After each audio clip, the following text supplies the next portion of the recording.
સુરત સહિત રાજ્યભરમાં યોજાયેલી AIBE 21ની પરીક્ષામાં ઝેરોક્સ કોપી સાથે બેસવા મુદ્દે સર્જાયેલા વિવાદનો આખરે સુખદ અંત આવ્યો છે.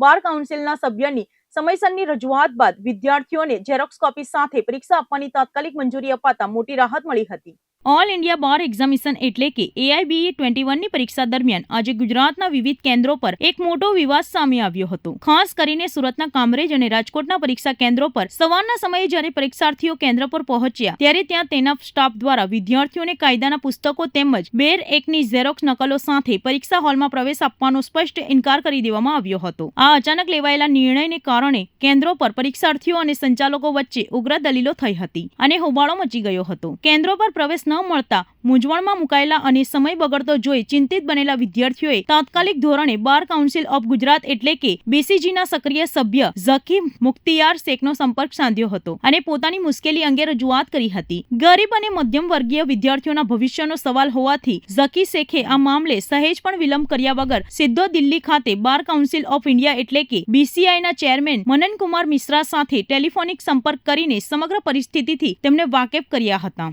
ઝકી શેખ દ્વારા કરવામાં આવેલી આ ધારદાર અને સમયસરની રજૂઆત બાદ બાર કાઉન્સિલ ઓફ ઇન્ડિયાના ચેરમેન પણ એક્શનમાં આવ્યા હતા. તેમણે ગુજરાતના તમામ પરીક્ષા કેન્દ્રોના ઇન્ચાર્જને તાત્કાલિક અસરથી સત્તાવાર સૂચનાઓ જાહેર કરી દીધી હતી. હાઈકમાન્ડ તરફથી આદેશ છૂટતાની સાથે જ કેન્દ્રો પર કડક વલણ અપનાવી રહેલા સંચાલકો નરમ પડ્યા હતા અને પરીક્ષાર્થીઓને બેર એકની ઝેરોક્સ કોપી સાથે પરીક્ષા ખંડમાં બેસવાની તાત્કાલિક ધોરણે સત્તાવાર મંજૂરી આપી દેવામાં આવી હતી. અંતે ઉલ્લેખનીય છે કે ઓલ ઇન્ડિયા બાર એક્ઝામિનેશન એટલે કે AIBE મૂળભૂત રીતે એક ઓપન બુક એક્ઝામ એટલે કે પુસ્તકો જોઈને આપવાની પરીક્ષા છે. બજારમાં મૂળ પુસ્તકો મોંઘા હોવાથી ગરીબ અને મધ્યમ વર્ગીય પરિવારોમાંથી આવતા કાયદાના વિદ્યાર્થીઓ મોટે ભાગે અભ્યાસ અને સંદર્ભ માટે ઝેરોક્સ નકલોનો જ ઉપયોગ કરતા હોય છે. આ ટેકનિકલ મુદ્દાને ધ્યાનમાં રાખીને જ બાર કાઉન્સિલ દ્વારા ઝેરોક્સ કોપી રાખવાના પક્ષમાં આ મહત્વનો નિર્ણય લેવામાં આવ્યો હતો. પરીક્ષાના બિલકુલ અંતિમ સમયે તંત્ર દ્વારા લેવાયેલા આ હકારાત્મક નિર્ણય અને સમયસર થયેલી કાનૂની કાર્યવાહીના કારણે મોટી સંખ્યામાં વિદ્યાર્થીઓનું ભવિષ્ય રોડાતા બચી ગયું હતું અને તેઓ કોઈ પણ માનસિક તણાવ વગર શાંતિપૂર્વક પોતાની પરીક્ષા આપી શક્યા હતા. સંકટના સમયે વહારે આવેલા BCG સભ્ય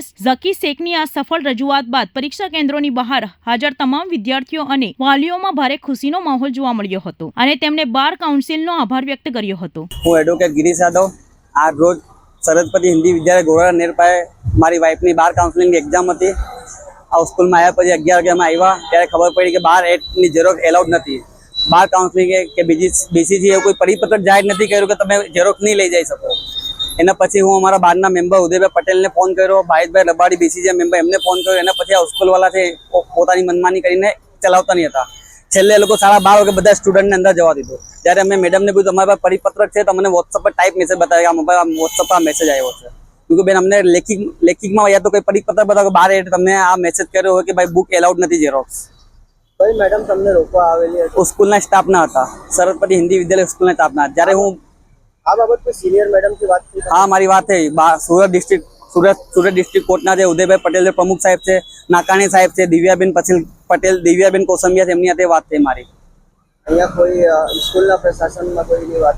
ના, હાલો જ્યારે હું ફોન કરું છું ભાઈભાઈ રબાડી કહે છે મારી વાત કરાવો, નકાણી સાહેબ કહે છે મારી વાત કરાવો, આ લોકો ફોન પર વાત કરવા તૈયાર નહીં હતા. છેલ્લે 12:30 વાગે આટલી ગરમીમાં પાણીની બોટલ લઈ નહીં જવા દીધું. 12:30 વાગે પછી કે અમને પર મેસેજ આવ્યો હવે તમે ઝેરોક્સ લઈને જઈ શકો છો.